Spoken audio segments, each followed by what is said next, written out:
the rod that was in his hands? It was 40 years of Moses' work. Moses had been working for 40 years as a shepherd, tending and feeding the flock of Jethro.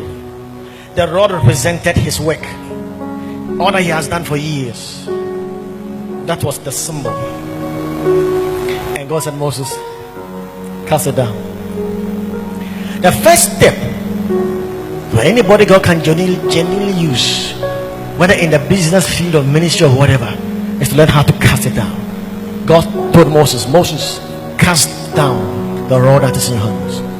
That's what you have been holding for 40 years, but cast it down. And when Moses cast it down, it became a serpent. It became a serpent.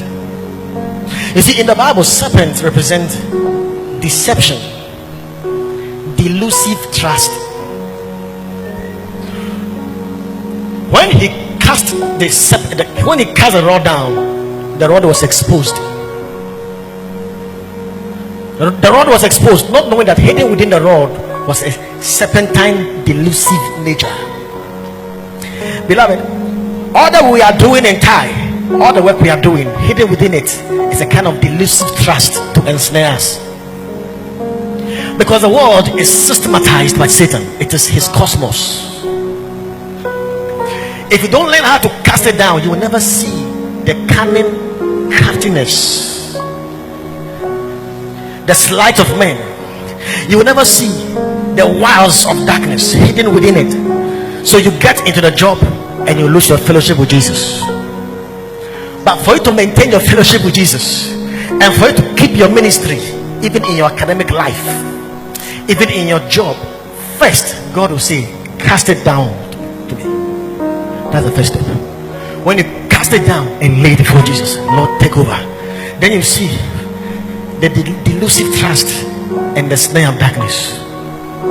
That's how you can, that which is hidden within will be exposed. Now listen, God told Moses, take the serpent by the tail, pick it up by the tail. You and I, you will agree with me that if you want to take a serpent from the floor, you don't take it by the tail. If you take a serpent by the tail, the head, it will bite you. Now the best way to catch serpents and snakes is by the head. Is that not so? But God said, Moses, cast it down. This time around, don't take it by the head, take it by the tail. That is risky. God calls us to do risky things that is unreasonable to men.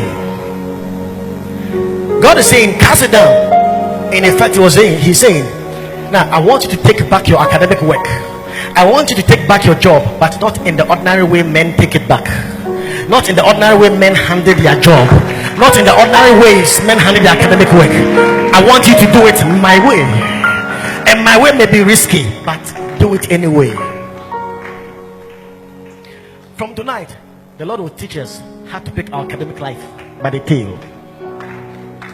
Everyone takes it by the head because everyone studies for himself. Everyone does everything for himself. But to take it by the tail is to go by the risky way. You are learning, but you know it is for Jesus. You are going to marry, but you know it is for Jesus. You are acquiring the money, but you know it is for Jesus. And because it is for Jesus, you will do it his way and not your way, because you belong to him and you are bought with a price. So we glorify him with our bodies and with our spirit. Let me show you something. When Moses took it by the tail, it became a rod again. And it began to work signs and wonders. It became a miracle working rod, and it symbolized the authority of God. It was that same rod that divided the sea into two. If you learn to take your academic work by the tail, you begin to do wonders. You begin to see miracles. You begin to become an authority. If you learn to take it by the tail, you become an authority. You will command dominion in the realm of the senses. If you do it God's way, you become a miracle working wonder in the midst of men.